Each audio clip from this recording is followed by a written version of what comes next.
বের হওয়ার জন্য দুটি গেট ব্যবহার করা যাবে। আমি যেনারা ছায়ানটের প্রোগ্রামে আসবেন ওনাদেরকে আমি বিশেষ করে যিনারা বেগম সাহেবের মহিলা নিয়ে আসবেন, সাথে শিশু নিয়ে আসবেন, তারা যেন অত্যন্ত সতর্কতার সাথে এই এরিয়ে প্রবেশ করে এবং নির্ধারিত মহিলা ও শিশুদের যেগুলো গেট আছে সেই গেটে অনুষ্ঠান শেষে বাইরে চলে যায়। শহীদ উদ্যানে প্রবেশের 3টি গেট দিয়ে প্রবেশ করা যাবে এবং বের হওয়ার জন্য 3টি গেট ব্যবহার করা যাবে। রমনা পার্ক ও শহীদ উদ্যানে বিকাল 5 ঘটিকা পর্যন্ত গেট দিয়ে প্রবেশ করা যাবে। বিকেল 5 ঘটিকার পর সকল গেট বাহির গেট হিসেবে ব্যবহৃত হবে।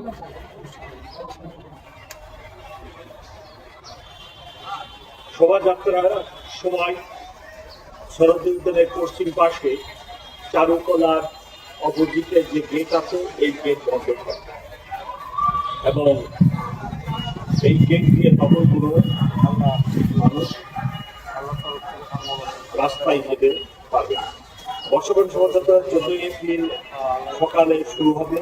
শোভাযাত্রাটি চারুকলা হতে শুরু হয়ে শাহবাগ মোড়, পিএসসি, শহীদ মিনার, দোল চত্বর, বাংলা একাডেমি, পিএসসি হয়ে পুনরায় চারুকলায় গিয়ে শেষ হবে। শোভাযাত্রার পুরো রুটটি নিরাপত্তার চাদরে ঢাকা থাকে। পাশ থেকে বিকল্প পথে শোভাযাত্রায় প্রবেশ করা যাবে না।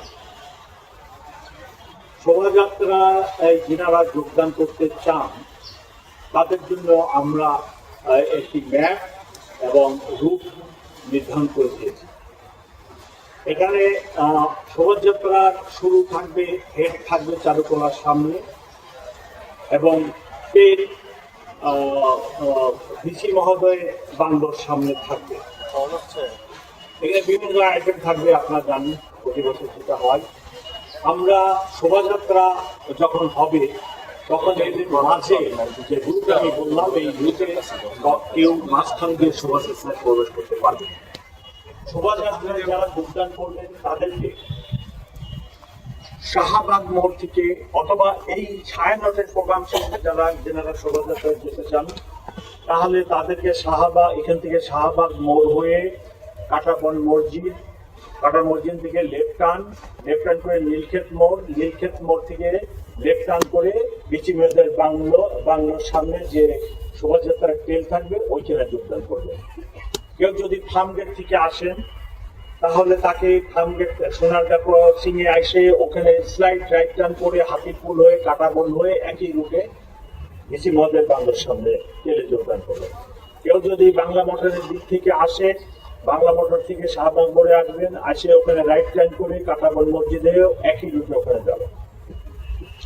পলাশির দিকে থেকে আসলে পলাশির মোড় হয়ে আসবেন, চাকাপুর থেকে আসলে কোলার রোড ওই দিক দিয়ে পলাশির মোড় হয়ে নীলক্ষেত মোড়ে এসে রাইট টার্ন করে বিসি মেয়েদের বাংলোর ওখানে যেতে ওইখানে যোগদান করবেন।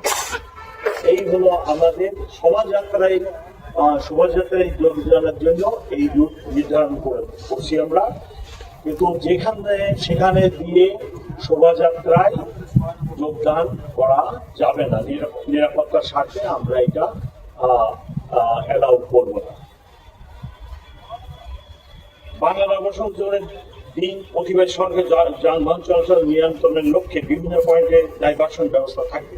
ট্রাফিক কর্তৃক নির্ধারিত স্থানে যানবাহন পার্কিং করতে হবে। সাংবাদিকদের নগরবাসী অবগতির জন্য ডাইভারশন পার্কিং এই স্থান সহ প্রিন্ট ও ইলেকট্রনিক মিডিয়া ইতিমধ্যে প্রচার করা হয়েছে। এখন আমার সাথে আমার সহকর্মী অতিরিক্ত পুলিশ কমিশনার ট্রাফিক সাথে আছেন, উনি আপনাদেরকে ট্রাফিক সম্পর্কে 1-2 মিনিট বলবেন। আপনাদের সবার মনে একটি প্রশ্ন, আমি এই ব্রিফিং শেষ করলে একটি প্রশ্ন করবেন আমাকে, সেই প্রশ্নটির জবাব আমি আগেই দিয়ে রাখছি। সেটা হলো যে আপনারা সবাই জানেন গত রাত্রের আগের রাত্রে একটা অড সময়ে 5টার দিকে একটি মোটিভ যেটা তৈরি করা হয়েছিল শোভাযাত্রায় ব্যবহারের জন্য, সেটিতে একদল দুষ্কৃতিকারী আগুন দিয়েছে।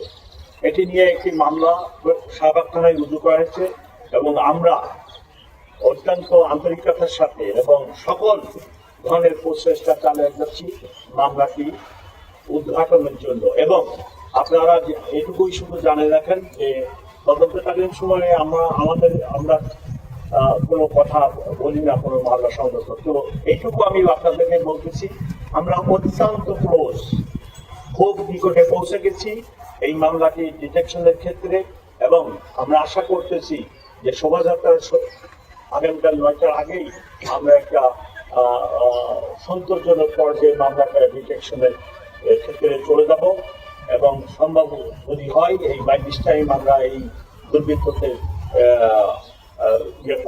অ্যারেস্ট করতেও সক্ষম হবো ইনশাআল্লাহ। তো এই ব্যাপারে আপনাদের নিশ্চয়ই আর কারো কোনো প্রশ্ন থাকবে না। আমি আমার এডিশনাল কমিশনারকে আগে ট্রাফিক সম্পর্কে 2 মিনিট বলার সুযোগ দেন, তারপরে ট্রাফিক সংক্রান্তে যে মেসেজগুলো আপনাদের দিতে চাচ্ছি সেটা হলো যে কালকে রমনা বটমূল, বর্ষবরণ শোভাযাত্রা, সরোয়ার্দী উদ্যান, ঢাকা বিশ্ববিদ্যালয় কেন্দ্রিক যেসব প্রোগ্রাম হবে এর আশেপাশে ট্রাফিক ডাইভারশন বা ট্রাফিক নিয়ন্ত্রণ আমরা যেভাবে করব সেটাই উল্লেখ করতেছি।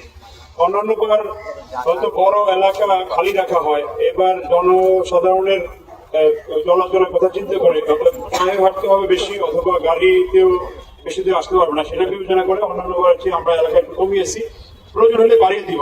কমিয়ে যেটা আমরা করেছি, প্রথম ডাইভারশন পয়েন্ট থাকবে হলো বাংলা মোটর ক্রসিং। এখান থেকে বড় গাড়িগুলো চলে আসবে মগবাজার দিকে, আমরা ক্ষেত্র বিশেষে কিছু ছোট গাড়ি লাইট ভেহিকেল লেভি ক্রসিং এ আইনা হলি ফ্যামিলি হাসপাতালের দিকে পাঠাবো।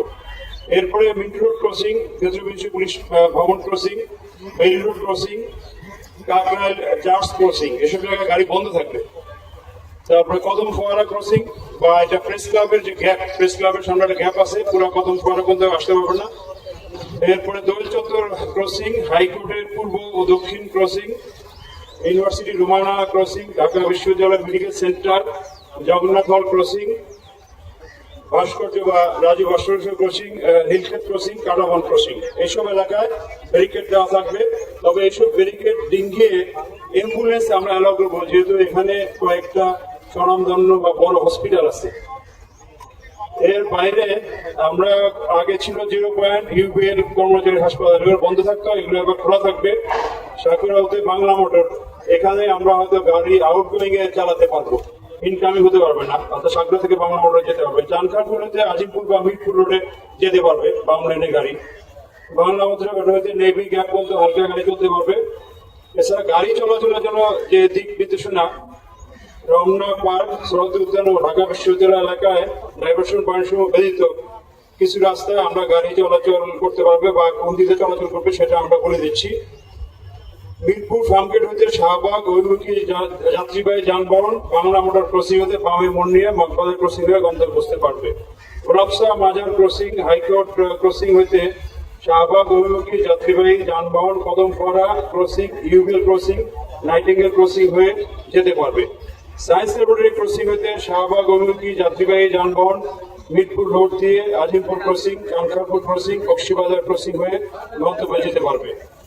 গাড়ি পার্কিং এর জন্য আমরা বেশ কিছু রাস্তা নির্ধারণ করেছি। নেভি গ্যাপ হইতে হলি ফ্যামিলি হাসপাতাল বন্ধ, রাস্তার 2 পাশে কিছু গাড়ি পার্ক করা যাবে। মৎস্য ভবন ক্রসিং হইতে শহীদ বাগিচা বন্ধ যে রোডটা, সেখানেও আমাদের বিশেষ করে অফিসিয়ালদের গাড়ি পার্কিং থাকবে। শিল্পকলা একাডেমি গলি, এখানেও অফিসিয়াল বা যারা ডিউটিতে নিয়োজিত থাকে তাদের গাড়ি থাকবে। কাটাবন ক্রসিং হইতে নীলক্ষেত ক্রসিং হয়ে পলাশী বন্ধ, এখানে রাস্তার এক পাশে কিছু গাড়ি পার্কিং করা যাবে।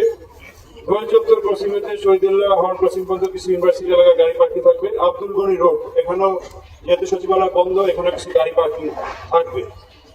এর বাইরেও মানিক মিয়া এভিনিউ প্লাস এটাকে বলে যে বাণিজ্য মেলা মাঠ, পুরাতন বাণিজ্য মেলা মাঠ, ভিটিয়া উদ্যান, মানিক মিয়া এভিনিউ, এখানেও নর্থ সিটি কর্পোরেশনের উদ্যোগে বৈশাখী মেলা এবং শোভাযাত্রার আয়োজন করা হবে, সাংস্কৃতিক অনুষ্ঠানের আয়োজন করা হবে। ওই কেন্দ্রীয় কিছু যান চলাচল আমরা নিয়ন্ত্রণ করবো। তাছাড়া মানিক মিয়া এভিনিউতে ড্রোন শো আছে, ওই ড্রোন শো কেন্দ্রকে আমরা গাড়ি চলাচল নিয়ন্ত্রণ করবো। এই হলো আমার পয়েন্টগুলো, স্যার বলবেন। আচ্ছা, একটা পয়েন্ট আমি একটা পয়েন্ট আমি ভুলে গেছি। আপনাদের প্রতি আমার রিকোয়েস্ট, এবং যারা শোভাযাত্রায় আসবেন তাদের প্রতি আমার রিকোয়েস্ট, শোভাযাত্রাটা রুট আপনাদেরকে বলছি, যেটা চালু করার সামনে দাঁড়াবে, দাঁড়ায় শাহবাগের ওখানে যায় ইউটার্ন করে এরকম আসবে। প্লিজ যখন শোভাযাত্রা একটা মার্চ করবে, আপনারা উদাহরণস্বরূপ যখন ইউটার্ন করবে শাহবাগ মোড়ে করে এই পাশে আসলো, এই সাইডের রাস্তায় আসলো, মানে থানার সাইডের রাস্তাটা এই পোর্শনে যখন আসবে, আপনারা প্লিজ ডাইন সাইডের যে রাস্তাটা ওই রাস্তায় আপনারা কেউ যাবেন না। ওই রাস্তায় গেলে আপনার এটা তো দোল চত্বর হয়ে যখন শহীদ মিনার হয়ে ওখান থেকে জিমনেশিয়াম রোড দিয়ে দোল চত্বর হয়ে আবার চারুকলা এসে শেষ হবে। তো আপনারা যদি ডাইন সাইডের এই যখন যাইতেছে তখন ডাইন সাইডের রাস্তা বা দোল চত্বর থেকে যখন আসবে এই প্রসেশন বা এই শোভাযাত্রার এই রূপটাই প্লিজ আপনারা কেউ সামনে যাবেন না, তাহলে এই প্রসেশনটা আজকে বিঘ্নিত হবে। আপনাদের কাছে আমার অনুরোধ, এবং যারা এই শোভাযাত্রায় যোগদান করতে আসবেন তারা যেন প্রসেশনের সামনে না যান, তাহলে মেনে চলেন, তাহলে প্রসেশনটা আর মার্চে সমস্যা হবে। মাননীয় কমিশনার, আমার নাম আল আমিন। আমি আমার একটি বিষয়ে জানতে চাই যে সেখানে নিরাপত্তা ব্যবস্থা ভালো রয়েছে, পাশাপাশি শাসন ব্যবস্থা পরে এই এখানে আপনার কোনো নিরাপত্তা ব্যবস্থা আর নিরাপত্তা ব্যবস্থা কোনো ঘাটতি নেই। আর আপনি যেটা বলতেছেন এটা তদন্তাধীন আছে, এটা বিষয়টা আমরা খতিয়ে দেখতেছি, এটা আমি আগেই বলছি, খতিয়ে দেখতেছি। তদন্তের সময় আমরা কথা বলতে চাই না, এইটা আমরা খতিয়ে দেখি, তারপরে এটা উদ্ঘাটিত হলে আপনাদেরকে আমরা জানাবো। যে মোটিভটা পোড়ানো হয়েছে সেখানে কোনো নিরাপত্তা ব্যবস্থা রয়েছে, সেখানে পুলিশ দেখা যায় একজন আনসার না, ওটা আমরা পরে বলবো। আমরা ওটাও দেখেছি যে আমাদের নিরাপত্তা ব্যবস্থা কোনো বলা যাচ্ছে না, ওটা আমরা এটা বলবো, পরে বলবো। আমরা আগে কাজটা করে নিই, তারপরে বলবো।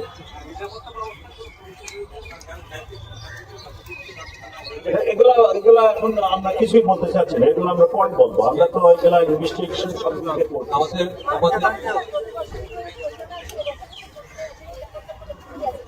ঝুঁকি নাই। আমরা তো ব্যাপক 17,000 18,000 আমরা 18,000 নিরাপত্তা কর্মী পুলিশ অফিসার নিয়ে করতেছি, সাথে র্যাব আছে, বাংলাদেশ আর্মি আছে, এটিইউ আছে, এবং অন্যান্য গোয়েন্দা সংস্থাও আমাদেরকে সাহায্য করতেছে। এখন পর্যন্ত কোথাও থেকে কোনো এরকম কোনো ঝুঁকির কথা আমাদেরকে জানানো হয় নাই। সো আমি তার ভিত্তিতে বলতে পারি যে এখন পর্যন্ত কোনো ঝুঁকি নেই। ইনশাআল্লাহ আমরা এটা সঠিকভাবে নিরাপত্তা দিয়ে কাজটি ঢাকা বিশ্ববিদ্যালয়কে সাহায্য করবো এবং ওনারা কাজটি সঠিকভাবে সম্পন্ন করতে সক্ষম হবে।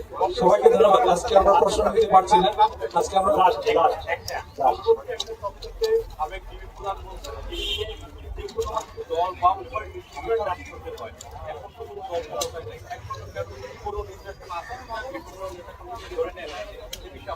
না আমরা কোনো কাজ করি না, আমরা এই ধরনের কাজ করতেছি না। আমরা 100% পেশাদারিত্বের সাথে কাজ করতেছি। কোনো নজির নাই আমরা কাউকে উঠায় নিয়ে আসি, অপহরণ করি, আটকায় রাখি। আমরা যেটা আইনি আছে আমরা কাউকে আইন মোতাবেকই অ্যারেস্ট করতেছি এবং 24 ঘন্টার মধ্যেই তাদেরকে আমরা কোর্টে সমর্থন করি। থ্যাংক ইউ, সবাইকে অনেক ধন্যবাদ।